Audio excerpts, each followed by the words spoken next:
নমস্কার প্রিয় বিয়ার, আপনারা দেখছেন খবর তরঙ্গ। ডিবিসি জলচারায় পশ্চিমবঙ্গের হাওড়া, হুগলি, মেদিনীপুর, বর্ধমানের বিস্তীর্ণ অঞ্চলে প্রায় 50 লক্ষ মানুষ বন্যায় বিপর্যস্ত। কৃষিজমি ধ্বংস হয়েছে এবং অনেকের ঘরবাড়ি ভেসে গিয়ে সম্পত্তির ক্ষয়ক্ষতি হয়েছে। এক্ষেত্রে পশ্চিমবঙ্গের মুখ্যমন্ত্রী মমতা ব্যানার্জি কেন্দ্রকে দোষারোপ করে ডিবিসির থেকে রাজ্য সরকারের 2 প্রতিনিধিকে তুলে এনেছেন ইস্তফা দিয়ে।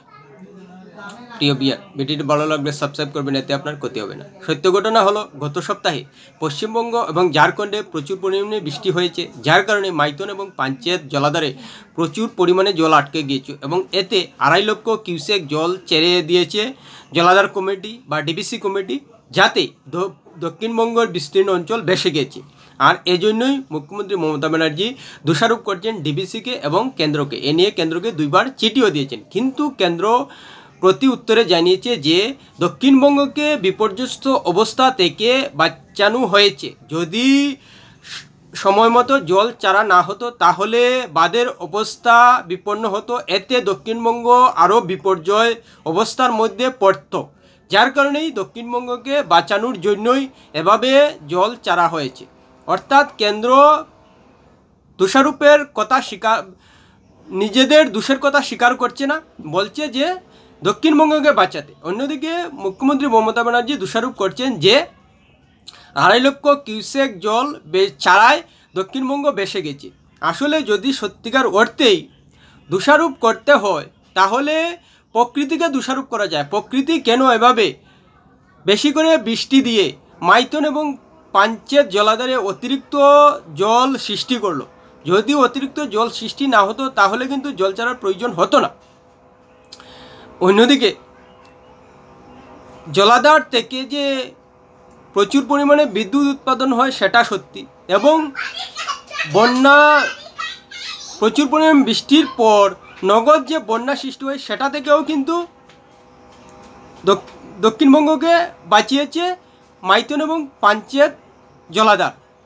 কিন্তু মুখ্যমন্ত্রী মমতা ব্যানার্জির একটা রাজনৈতিক এজেন্ডা হয়ে গেছে কেন্দ্রকে দোষারোপ করা, যার কারণে যে কোনো ক্ষেত্রেই কেন্দ্রকে দোষারোপ করেন। এ নিয়ে তিনি দীর্ঘদিন থেকেই ডিবিসিকে দোষারোপ করে যাচ্ছেন। আর তিনি যে বলছেন যে রাজ্যের অনুমতি ছাড়াই জলাধার থেকে জল ছাড়া হয়েছে, সেটা নিয়ে কিন্তু প্রশ্ন আসছে। কেননা জলাধার থেকে জল ছাড়লে স্বাভাবিকভাবেই দক্ষিণবঙ্গ বাঁচবে। সেই ক্ষেত্রে কোনো অবস্থায় পশ্চিমবঙ্গের প্রতিনিধি সম্মতি দেবে না, পশ্চিমবঙ্গ সরকার সম্মতি দেবে না। কিন্তু জলাধার কমিটিকে স্বাভাবিক কারণেই বাঁধ রক্ষা করতে গিয়ে জল ছাড়তে হয় এবং এতে দক্ষিণবঙ্গ ভেসে গেছে। এখানে প্রশ্ন আসছে যে কোনো রাজ্য সরকারই, বিশেষ করে মমতা ব্যানার্জির মতো রাজনৈতিক নেতারা কোনো অবস্থায় অনুমতি দেবেন না জলাধারের জল ছাড়তে। এতে রাজ্যের মানুষ বাঁচবেন সত্যি কথা, কিন্তু বাঁধ ভেঙে যে আরও বিপর্যয় অবস্থা হতে পারে সেটা কিন্তু বিবেচনা করছেন না। তাই এ নিয়ে আসল সত্যিটা কি, যে মমতা ব্যানার্জি সরকার সম্মতি দিচ্ছেন না, কিন্তু জলাধারের বাঁধ রক্ষা করতে গিয়ে ডিবিসিকে জল ছাড়তে হয়েছে, সেটা নিয়ে কিন্তু মত পার্থক্য রয়েছে।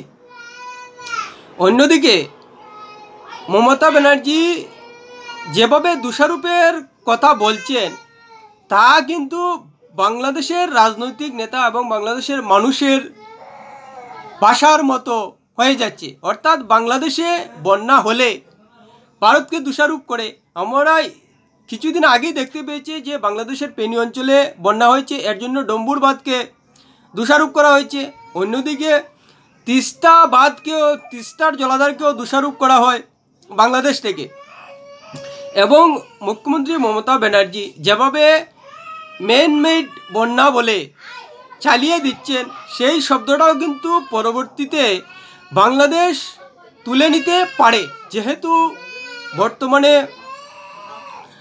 সমাজ মাধ্যমের যুগ এবং স্বাভাবিকভাবে মুখ্যমন্ত্রী মমতা ব্যানার্জির কথা বাংলাদেশের মানুষও জানতে পারছেন। তাই স্বাভাবিকভাবেই ভবিষ্যতে যখন বাংলাদেশের বন্যায় ভেসে যাবে তখন কিন্তু পশ্চিমবঙ্গ ভারতকেই দোষারোপ করবে বাংলাদেশ, যে বাংলাদেশ ভেসে গেছে ভারত বন্যার জল ছেড়ে দেওয়ায়।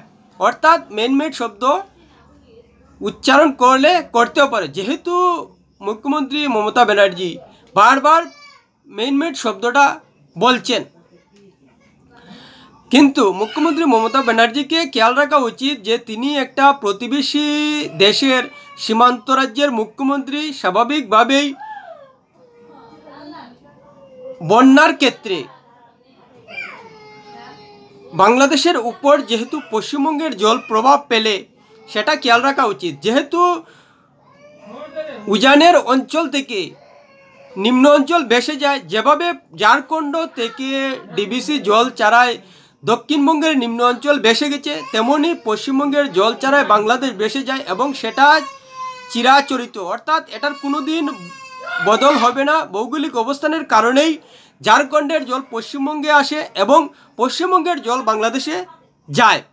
তাই এক্ষেত্রে ভারতের রাজনৈতিক নেতা হিসেবে এবং বাংলাদেশের সীমান্ত ঘেঁষা রাজ্যের মুখ্যমন্ত্রী হিসেবে আরও সদর্থক এবং সতর্ক হয়েই রাজনৈতিক মন্তব্য করা উচিত।